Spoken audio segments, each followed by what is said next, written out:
Hello बच्चों, let's read the question. So question says that select the correct statement.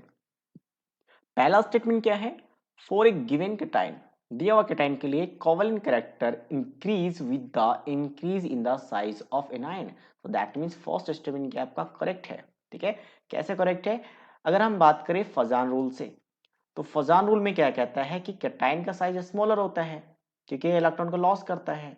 और वही हम बात करें एनाइन का, तो एनाइन का साइज लार्ज होता है क्योंकि ये इलेक्ट्रॉन को गेन करता है. ठीक है, तो ये जो कैटाइन है इसके इलेक्ट्रॉन क्लाउड को यहाँ पे डिफॉर्म कर देता है.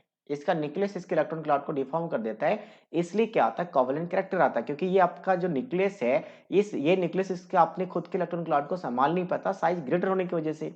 तो ये कह रहे हैं कि अगर आपका यहाँ पे जो एनाइन है उसका साइज बड़ा हो जाए तो क्या कोवेलेंट कैरेक्टर बढ़ जाएगा? तो यस, क्योंकि साइज जितना बड़ा होगा एनाइन का, तो ये केटाइन का साइज सेम ही है. आप सेम ही बना लो चाहे तो.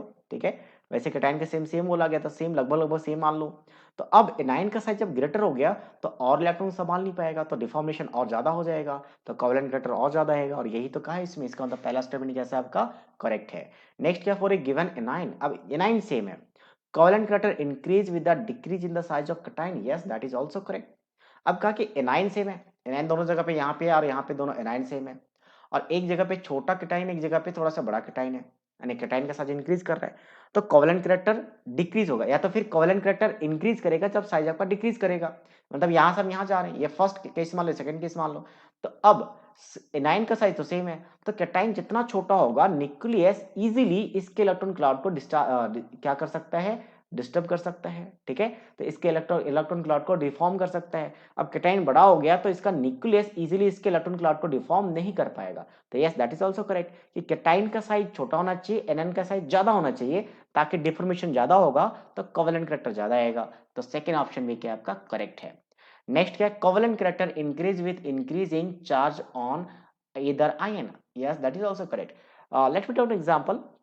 अगर हम बात करें के पॉजिटिव, ठीक है, और यहाँ पे मान लो आयोडीन है, आई नेगेटिव. वही अगर हम बात करें Mg+2 और यहाँ पे आयोडीन है, तो Mg+2 में क्या होगा कि Mg+2 में इलेक्ट्रॉन ज्यादा निकल जाते हैं तो साइज डिक्रीज हो जाता है. तो कैटाइन का साइज डिक्रीज हो गया, और कैटाइन का साइज डिक्रीज तो अभी डिस्कस किया कि कैटाइन का साइज डिक्रीज होगा तो ऑब्वियसली आपका क्या होगा? पोलराइजेशन ज्यादा होगा, मींस डिफॉर्मेशन ज्यादा होगा, तो कोवेलेंट कैरेक्टर ज्यादा आएगा. हम एनाइन का भी बात कर लेते हैं. एनाइन में हम मान लेते हैं कि आपके पास एक Cl नेगेटिव है और एक S-2 है. तो Cl नेगेटिव S-2 दोनों के साथ हम क्या कर रहे हैं? पोटेशियम के साथ कंपेयर कर रहे हैं. अब कैटाइन को सेम रख दिया, क्योंकि कंपैरिजन तभी करते हैं जब एक को सेम रखते हैं तो बेटर कंपैरिजन होता है.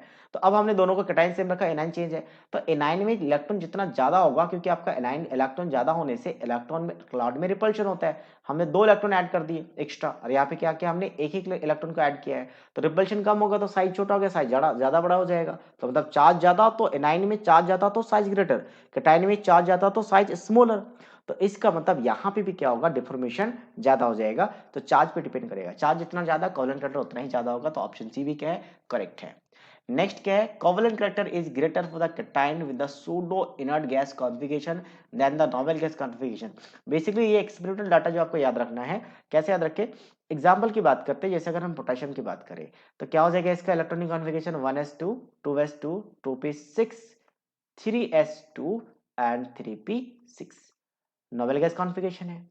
वही अगर मैं बात करूं कॉपर प्लस का, तो कॉपर प्लस का कॉन्फ़िगरेशन क्या हो जाएगा?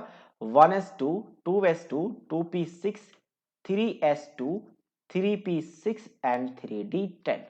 तो 3p अगर कहीं पे भी ns2 np6 np10 sorry nd10 nsp np6 nd10 आ जाए तो इसे कहते हैं सूडो इनर्ट गैस कॉन्फ़िगरेशन. तो सूडो इनर्ट गैस कॉन्फ़िगरेशन कौन गेन कर रहा है? कॉपर गेन कर रहा है. और पोटेशियम क्या कर रहा है? Inert gas configuration. तो एक्सपेरिमेंटली ऐसा देखा गया कि सूडो इनर्ट गैस कॉन्फ़िगरेशंस का पोलराइजिंग पावर ज्यादा होता है, मतलब कोवेलेंट कैरेक्टर ज्यादा होता है. तो ऑप्शन डी भी क्या है? करेक्ट है. So according to this questions all the options are correct, A, B, C and D. So I hope you understood it well. All the best.